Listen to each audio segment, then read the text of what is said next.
And let's talk it over with our panel. We have CNN political commentator Ben Ferguson, a Republican and host of the Ben Ferguson radio show, Wajahatali, New York Times contributor and Muslim American playwright, and Brian Stelter, CNN senior media correspondent and host of Reliable Sources. Gentlemen, great to see you. Brian, I'm going to start with you to get your reaction to President Trump's clarification on his Sweden comment that it referred to a story that he watched on Fox News the night before. This confirms his voracious appetite for cable news, whether it's Fox News, CNN, or other outlets. But this segment on Fox was out of context and I would argue pretty misleading. It suggested, according to this conservative filmmaker, there's been a surge of violence in Sweden. There were scary images broadcast on the screen. It really created this portrait of a country in crisis. Folks in Sweden, journalists, politicians, and others have refuted that idea, say it was exaggerated. So we should consider where the president's getting his information from, his sources of information.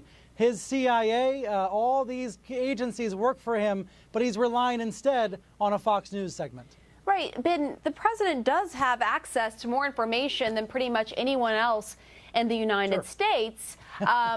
Are you concerned that our commander-in-chief made a confusing public comment about another country and cited cable news as his source when he could have just asked for clarification from any number of people within the intelligence community?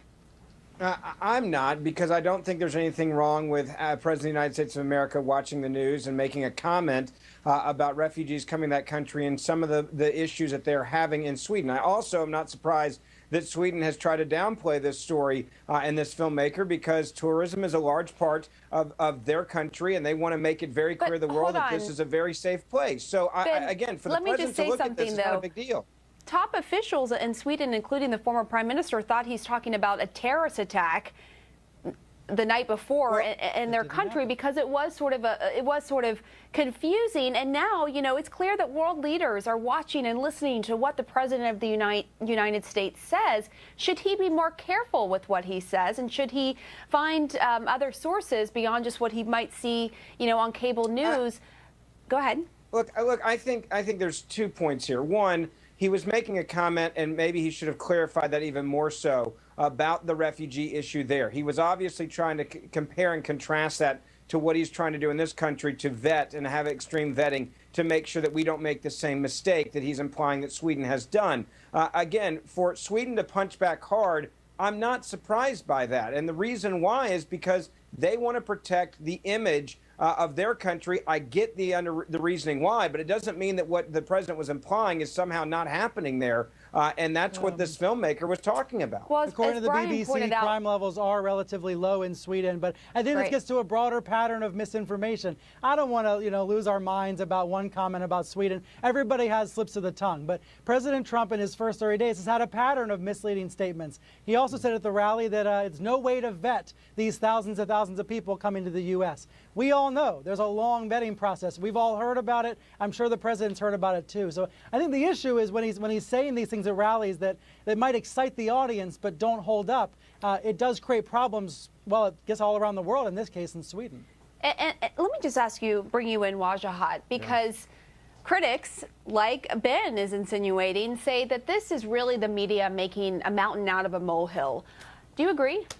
No, never forget Sweden. Never forget the Bowling Green massacre. Never forget the 3 million immigrants who illegally voted for Clinton. All those are examples, by the way, of fake news, alternative facts, and lies, which Kellyanne Conway and Sean Spicer and Donald Trump and other people around him have repeated. And the karmic irony of this is that on that press conference and that rally, he attacked the media.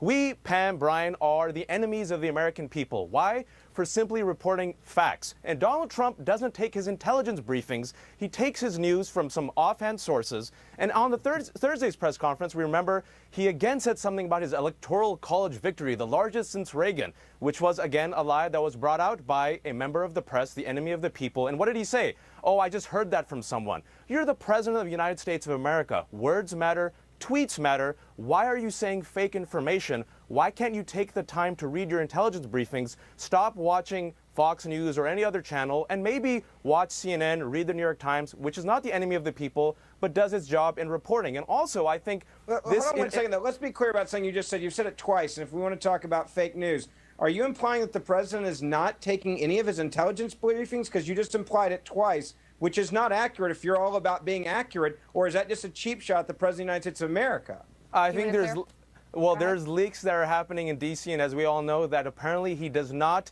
sit there and read his intelligence briefings. He himself, remember, praised the fact that he's a very smart person. I'm not saying that he doesn't. After? Ben, Ben, nice try to pivot. Let me but just no, jump I mean, it's a nice try to pivot, but it's okay. It's not fair to paint with the broad brush that he's not reading any of his No one's saying that he's that. Okay. No one's saying that, but I'm saying I'm recommending that he spends more time. He spends more time, Ben. Hold on, it's what you just said there. It's a perfect example of exactly why Donald Trump attacks people just like you, because you just implied to the American people watching right now that Donald Trump is not sitting down for his intelligence briefings or not reading them, which is not true. You cannot back that up, but you say it twice. I'm not saying that. And look, Ben, let me just jump in here. Nice We don't know how his consumption of cable news stacks up to, how much time he's spending on the intelligence briefs and with officials. But let me just pose this to you, Ben, because it was just yesterday. It was just yesterday that the president tweeted out that the media as a whole is the enemy of the American people, and that the media is fake news. And yet then he goes on to his rally and cites something that he watched in the media, and then caused alarm, of course, in another country, as we know. I mean, how does that square? Well, I think you should have added the word some in there. And I think it's pretty clear that there are some people in the media that are their job now is to attack the President of the United States of America and to undermine him at any way they can and to make him look bad. If you've watched some of the coverage, it's abundantly clear. There are some reporters out there who are going to make their MO as the guy or the gal that attacked the President of the United States of America. Now, I don't think everybody in the media is doing that. And sometimes the media is right and sometimes Donald Trump is wrong. And when he's wrong, I've also been very clear about that. The Electoral College is a perfect example of that. But there are many people in the media now that when they wake up in the morning, they go to work or to the White House to report, it is to attack the President of the United States of America. And I think that was his point. And there's a lot of Americans Brian, is that fair? Oh, I was asking who. I wish there were specific examples that you could cite, Ben. Well, Ben? I think if you look at the demeanor of some of the people that have been in the press briefing room, and just the connotation, the way that they attack and the way that they write and the way that they report the news, it is very clear that they have a major disdain for the President of the United States of America. And you've not seen this when it was towards Barack Obama, for example. Ben, just the people that are whining and complaining that they're not being called on, for example, because Ben, respectfully, Ben, as a patriot, aren't you offended that Donald J. Trump is calling the press, the fourth estate, the enemy of the American people for simply doing reporting? He said the Russia story, fake news. Really? Is Russia fake news? We're simply doing our job, and he's saying we're the enemy of the American people. As a patriot, I want you to stand up for the Fourth Estate and for the First Amendment. Here's what I'll say as a patriot.